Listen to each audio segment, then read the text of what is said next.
AP రాజధాని అమరావతిలో ప్రతిష్టాత్మక సంస్థలు కొలువు తీరుతున్నాయి. ఇప్పటికే పలు విద్యా సంస్థలు సిఆర్డీఏతో చర్చలు చేశాయి.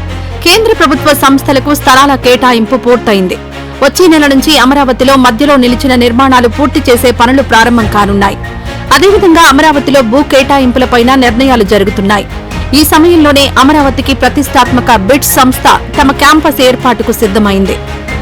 అమరావతిలో వేగంగా అడుగులు పడుతున్నాయి. మధ్యలో నిలిచిన పనులు తిరిగి ప్రారంభం కానున్నాయి. ప్రపంచ బ్యాంక్ నుంచి అమరావతికి రుణం ఈ నెల చివరి వారంలో అధికారికంగా ఆమోదం పొందనుంది. అదేవిధంగా ఇప్పటికే కేంద్రం అమరావతి నుంచి కొత్త రైల్వే లైన్ కు ఆమోదం తెలుపుతూ మంత్రివర్గంలో నిర్ణయం తీసుకుంది. ఇప్పటికే కొన్ని ప్రఖ్యాత సంస్థలు అమరావతిలో నెలకొల్పేందుకు ముందుకొచ్చాయి. తాజాగా అమరావతి రాజధాని ప్రాంతంలో క్యాంపస్ ఏర్పాటుకు Birla institute of technology and science ఆసక్తి వ్యక్తం చేసింది. అమరావతిలో క్యాంపస్ కోసం సిఆర్డీఏ అధికారులతో కలిసి భూములను బిట్స్ ప్రతినిధులు పరిశీలించారు.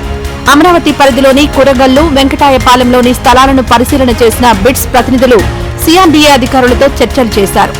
రాజస్థాన్లోని పిలానీలో ఉన్న బిట్స్ విద్యాలయానికి ఇప్పటికే గోవా, హైదరాబాద్, దుబాయ్లలో క్యాంపస్ ఏర్పాటుకు ముందుకొచ్చింది.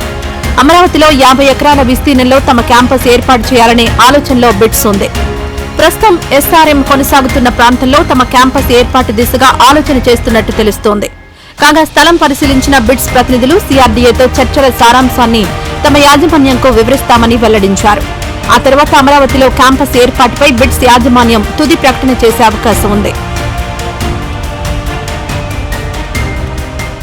ఈ వీడియో నచ్చితే లైక్ చేయండి. అలాగే మా ఛానల్ ని ఫస్ట్ టైం కనుక చూస్తున్నట్టయితే ఇప్పుడే సబ్స్క్రైబ్ చేసుకుని పక్కనే ఉన్న గంట సింబల్ ని యాక్టివేట్ చేసుకోండి. అప్పుడే మేము పెట్టే ప్రతి వీడియో మీకు నోటిఫికేషన్ గా వస్తుంది. అలాగే ఈ వీడియో పూర్తిగా చూసినందుకు ధన్యవాదాలు.